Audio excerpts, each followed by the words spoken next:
O senhor podia entrar em detalhes sobre como que foi o caso do Lúcio Gutierrez? Inclusive, você estava explicando que, enfim, ele pediu, o Brasil foi o primeiro país que ele tinha procurado, e também, se o senhor quiser falar um pouco sobre como é a política brasileira em relação a esse pedido de asilo, não só de pessoas ilustres, como no caso do presidente equatoriano, mas de outros nomes. Foi o primeiro país, o Brasil, em que o presidente Lúcio Gutierrez pediu asilo. Por quê?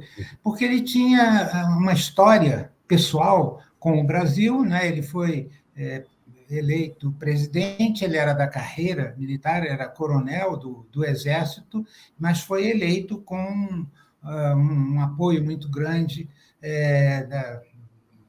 dos indígenas, né, das classes menos favorecidas, e então ele, uma vez eleito, ele enfim, fez uma política que se distanciou um pouco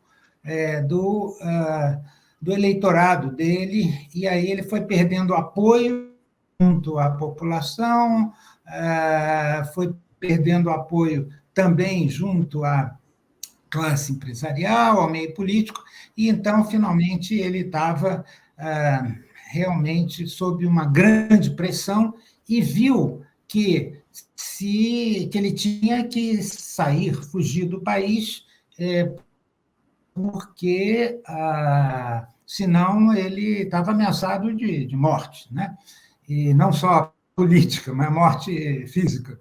E então ele tinha um histórico muito grande com o Brasil, porque como militar ele era também formado em educação física e fez um curso de especialização no Rio de Janeiro, né? E aí onde fez amigos, e depois, uma vez eleito presidente, foi um período, ele foi eleito em 2003, e então coincidiu com eu cheguei no país em 2002, quando o Brasil ainda era o governo Fernando Henrique. Em 2003 assumiu Lula, e o Hugo Gutierrez tinha como programa prioritário políticas sociais e de inclusão dos movimentos indígenas, dos vários movimentos sociais.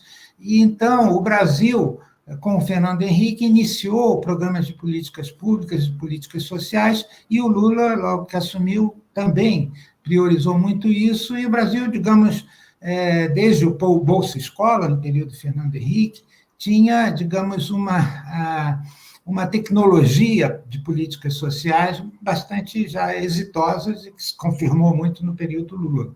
E então ele ficou muito bem impressionado, né, com essa experiência brasileira, pediu que eu me autorizou, digamos, a ir adiante com esse projeto de cooperação, e nós fomos.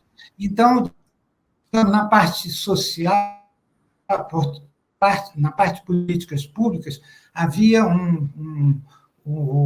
uma convergência, né, de interesses e de experiência, e na parte econômica havia a presença da Andrade Gutierrez, né, construindo estradas, construindo pontes, construindo canais de irrigação, havia a experiência da Odebrecht, construindo hidrelétricas, e havia também a experiência da Petrobras, né, que, nesse período, iniciou suas operações no Equador e de uma forma muito exitosa, porque muitas empresas estrangeiras haviam se retirado do Equador, de investimentos que tinham no Equador, porque consideravam que a política era muito desfavorável, né, aos investimentos no setor de petróleo e gás. Então, havia uma forte aproximação com o Brasil, de modo que, quando ele se viu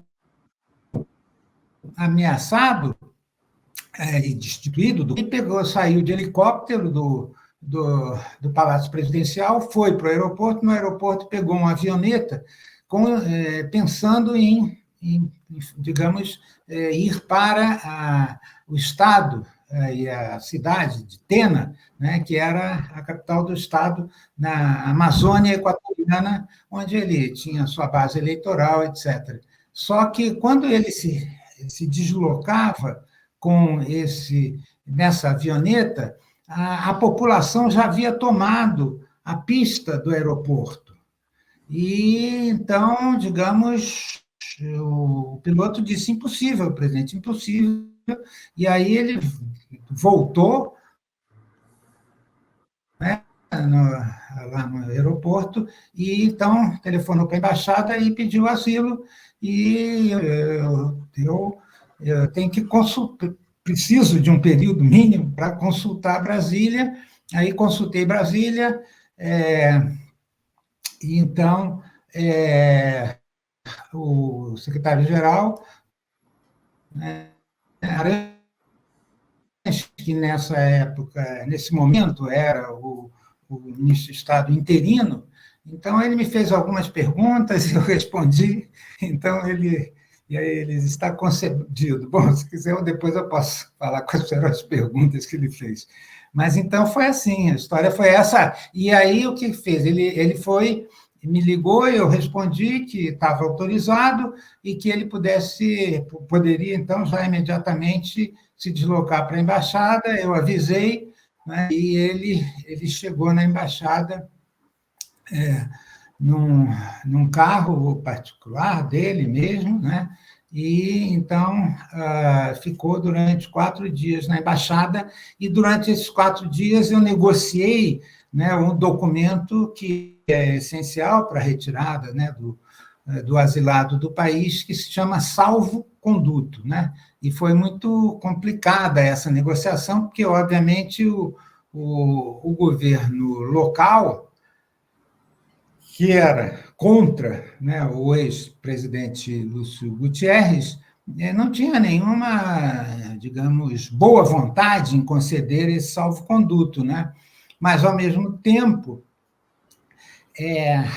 a presença do Lúcio Gutierrez no país era um grande incômodo, né? Inclusive fisicamente, porque diariamente havia mais de 1.000 pessoas, né, que ficavam de manhã, de tarde, de noite, madrugada, em frente à Embaixada do Brasil, e, digamos, isso era um problema de segurança, né?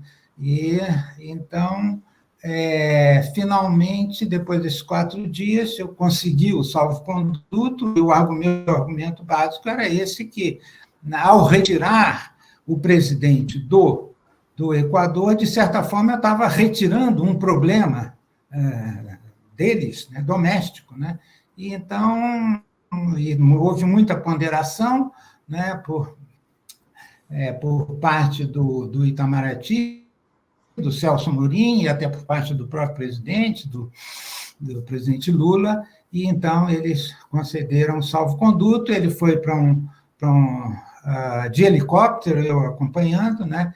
Ele foi a um aeroporto militar, né? E nesse Gavá da FAB com destino ao Brasil, né? Então, isso é um pouco a história